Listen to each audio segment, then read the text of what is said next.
Louisville before Coach Ruffin McNeill from East Carolina joins us. So with that, we'll run through some background on our weekly award winners. As we said earlier, the Offensive Player of the Week this week is Greg Ward Jr., quarterback from Houston. He's from Tyler, Texas. He had 334 yards of total offense, 3 touchdown passes, leading Houston to a 34-31 win at Louisville. All 3 of his TD passes gave Houston a lead, including a 15-yard pass with 3:09 left in the fourth quarter, put Houston ahead for good. Ward completed 23 of 33 passes for 236 yards.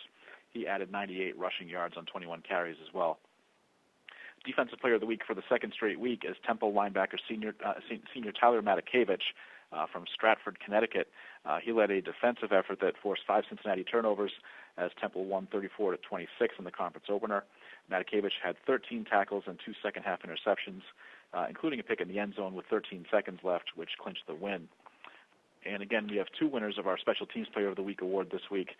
Houston corner Brandon Wilson, a junior from Shreveport, Louisiana, had 148 yards and 4 kickoff returns, had a 100-yard return for a touchdown in the 34-31 win at Louisville. The 100-yard return tied the game at 17-17 in the third quarter, and it answered Louisville field goal. He added 8 tackles and 1 pass breakup on defense as well. The other winner is Jahad Thomas, J-A-H-A-D.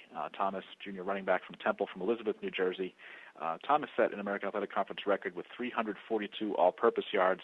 He had 132 on kickoff returns, and including a 100-yard return for a touchdown, added 193 rushing yards and 17 receiving yards. So those are the 4 winners of our 3 weekly honors there.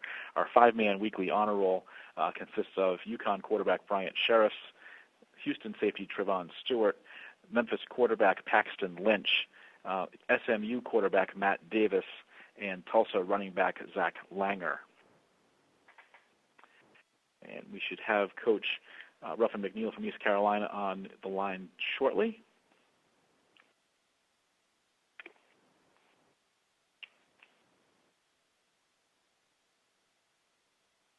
As we said earlier, East Carolina will be visiting Navy for the first conference game for the Naval Academy. It'll be East Carolina's first conference game of the year. Pirates are 1-1 overall. And we do have Coach Ruffin McNeill on the line from East Carolina. The Pirates, as we said, are 1-1 overall. ECU was most recently in action Saturday against Florida. Florida won the game 31-24. Up next for the Pirates will be this Saturday at Navy. That will be a 3:30 p.m. Eastern Time start. The game will be televised on CBS Sports Network. Coach, thank you for joining us on the call this morning. If you would take a minute to tie up the game against Florida, and then tell us what you expect to see as you return to the road to Annapolis to face Navy, please.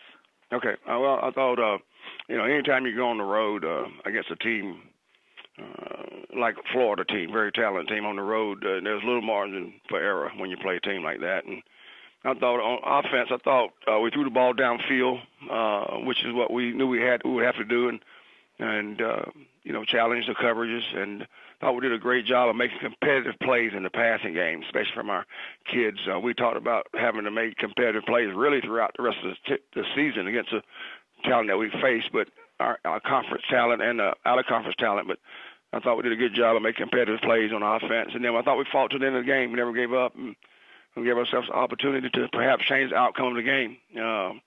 Defense, I thought we ran to the ball very well this week, and they did again the first game, but did a good job. I thought they did a good job of being very disciplined in our run fits and run gaps, and that was a improvement from the first game to this game. And I thought we handled adversity well, either by play or series, and we came back and have a good stop. And on special teams, I thought our kickoff. Coverage. Our kickoff, really, the young freshman kicking off, Caleb Pratt, did a good job of giving us kicking some balls out of the end zone or deep in the end zone. We could pin them back or help the defense. I thought Quay Johnson, our return guy, did a really good job on our punt returns. And our coverage team, I thought, covered well and, able to hold them to 2 yards per punt. Offensively, what we need to improve on is continue to improve on pass protection. I think on defense, we had chances to capitalize on turnovers. We had 2, but we felt like we could have had probably 2 more. We left on the field, and too many big plays, long plays, but big plays. And then we got to keep the quarterback in the pocket a lot better. This week versus Navy, first, Kenny's done a great job of just building a program year in and year out. You're going to face a disciplined team, a team that's not going to make mistakes, and they understand their schemes and do a great job of taking advantage of what they have, what's available offensively up front. I say offensively led by Keenan Reynolds. He's a 4-year starter. You can't buy that experience, and he understands the offense as well as any. I call it flex ball, wishbone quarterback that I've seen on film. Then Kenny's found a plethora of fullbacks that really cause this offense to just set the pace. Chris Wayne is just one of the guys that you see just really big and carried and really establishes themselves in the run game.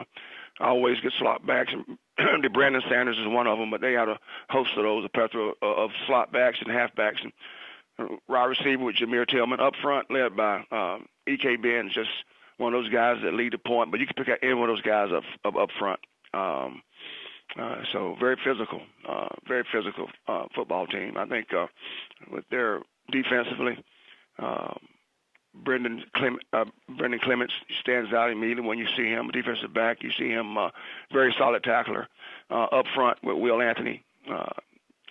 Setting the front up front, and then at linebacker Micah Thomas. Those guys, just 3 guys that stand out when you see the film. But they have a lot of guys that's stepping up in new roles.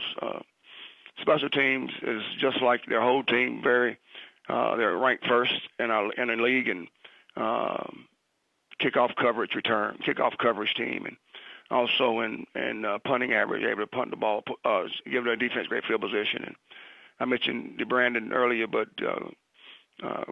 great punt return specialist. And so we have to be ready to play another physical football game. We know Navy will be ready to play. They had a week off to prepare, and we have to do a great job of preparation this week. We'll take questions for Coach McNeill. Please hit *1 on your telephone to join the queue. Then the operator will introduce you.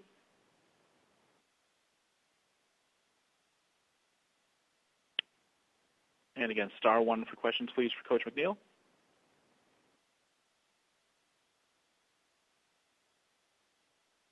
And we'll go to Ronnie Woodward of the Greenville Daily Reflector. Hey, Ralph, how you doing? Hey, how you doing? Good. Obviously, this is Navy's first conference game in its school history.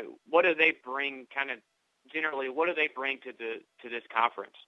Well, tradition, class, and I think everyone knows how much I admire our military, all our military, and what they do for us and our country to give us a chance to be able to coach and coach this great game. But a lot of pride and tradition, and that's been for a long time since its existence. I think all the academies bring that to the table. But Navy being in our conference has been a great addition. Kenny's and his staff, Kenny's a class act, and his team's always well prepared. And they're going to be a contender and a challenger. Like this whole conference is so competitive, top to bottom, coaching wise, player talent wise, and Navy is a perfect fit for us and for our conference. All right, thanks, Coach. You're welcome. And we'll go next to Bill Wagner of the Baltimore Sun Media Group. Neil, just talk a little bit about your junior college transfer quarterback. Obviously, you had a great quarterback in Carton. How's this guy filling in for you? I mean, you feel like you haven't had much of a drop-off, or, obviously he's not going to be Shane Carton, but how's he coming along? Well, I think both Blake and we played James a little bit the other night just to bring him along and hope his progress is there. But Blake's really got a lot of moxie about him. Great team guy, great teammate. He's played in the offense. He got a chance to study behind Shane and watch Shane work. And, having to lost our starter for the season right in fall camp, Blake has moved to start position and really done a good job operating the team. So I'm proud of what Blake has been able to do in a short amount of time. Anybody we played this year, it would have been their first game. And like you mentioned, you can't replace a Shane Carton, and you really just make sure your next guy's got to be his own self. But Shane had been there for 3 years, and just like Keenan has for Kenny, 4 years starter for him. But so just continue progress of Blake, and this week will be a big week for us to improve on whatever we needed to work on this week and continue our strengths for him.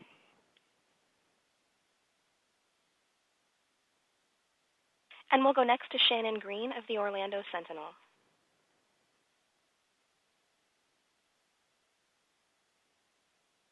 Hey, Shannon. Oh, I'm sorry. I had my phone on mute. That's okay. That's okay. How you doing, Shannon? I'm doing great. Thanks for asking. UCF just recently had their starting quarterback go down in their game against Stanford. Obviously, you've been through a similar situation. How much time do you guys have to spend sort of revamping the offense when, a kid that you plan on playing obviously is not going to be playing? That's tough. It's so tough, but, you have to plan on it, Shannon, in any position. But that position is so very valuable to the offense as far as I know for us. I know for Coach O'Leary at operating the offense, of course, but getting them into the right play, managing the football, managing the plays, managing the calls during the game. And, you can't give them the backup as many reps as a starter during the week, especially when you get into the season. You have to, I know we go about 80 to 20 for us. That 80% repetitions go to the starter, and 20 to the backup. So that'll be an adjustment, but I'm sure that the backup guy that will step in will do a great job. And you always prepare as a backup. We tell our guys you be ready to play and step in at any time. So. But the reps will definitely have to change, and I'm sure they'll be able to adjust. Thanks. Yes, ma'am. Coach, we thank you for your time this morning. We look forward to talking to you again next Monday.